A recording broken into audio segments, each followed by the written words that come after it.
Hi, Jason Shank here at the CPI Training Center. We're going to talk a little bit about how to replace a cartridge inside a lavatory faucet.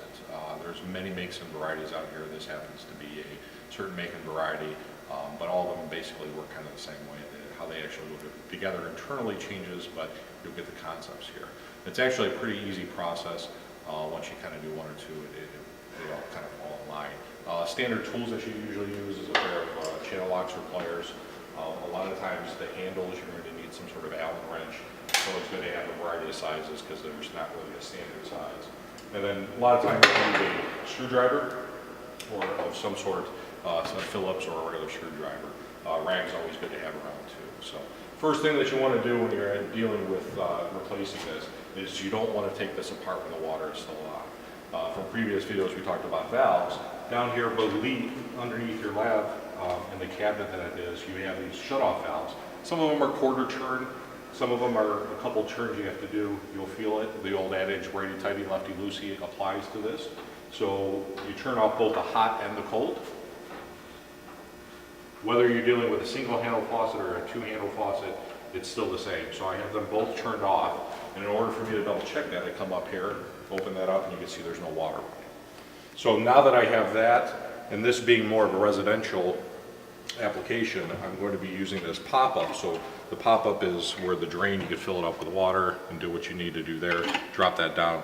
But the problem is there's a lot of pieces parts in here that can go down this drain, so that would entail you then to have to take apart other parts of the plumbing system to get that back. So always pull that pop-up so that nothing can go down there. So if you do drop something in the bowl, it stays on top of the bowl and you go from there. So basically, when you're dealing with single-handed faucet like this, there's usually a hot and cold little symbol or an emblem that usually pops out, or sometimes you will have to use a screwdriver with a flat end, and you might have to get in there and pop that out. Just be careful. Chrome and all the finishes on there, they do scratch. Generally speaking, there's an Allen wrench that you have to use. You just kind of find the right appropriate size for what you're dealing with there. Get it in there, and again, righty-tighty, lefty-loosey. Give it a couple spins, and that should just pull right off. Generally speaking, you set that off to the side. Got my little piece there. And this particular one on this lab, you have a nut here and a retaining ring. So this retaining ring just pops right off. It just pops in, pops off. We set that off to the side, and then there's a hex nut here that locks the actual cartridge that we're trying to replace or repair in place. This is made out of plastic. Some of them may be made out of brass. It all depends on your make and model and the age of your faucet you're dealing with. So that again just unscrews, take that off, and then usually your cartridge just pops right out. So in this particular variety, you can then put in a brand new cartridge. It's usually a number written on there. You can go to the store and get a new one. And usually they have an orientation where if I try to turn it, it won't let me put it in. So you just kind of play around with it, and you'll find that slot, and it'll go right down. So once you put the new one in, or if you had to repair an O-ring or something like that, put that back together. Go back with your retaining nut. You want to hand thread this in as far as you can, because it is plastic. If you over tighten it too much, you could crack it, and now you're talking about replacing the whole faucet instead of just a part of a faucet. So you want to go and keep turning this. You'll feel it get tight.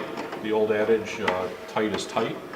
Now, like right now, I can feel it getting tight. I'm not really putting a whole lot of pressure on it. Once you get to that point, I usually just give it a little bit of a turn, and that's usually tight enough to stop it from leaking.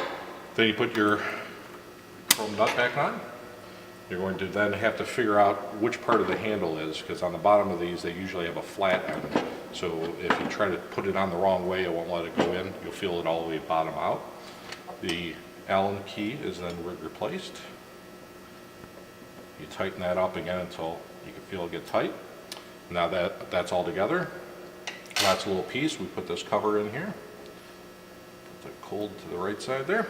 I'm going to turn it off, and before I undo anything, in case I did something wrong, I'm going to turn back on the hot and the cold for my shut-off valves underneath the sink.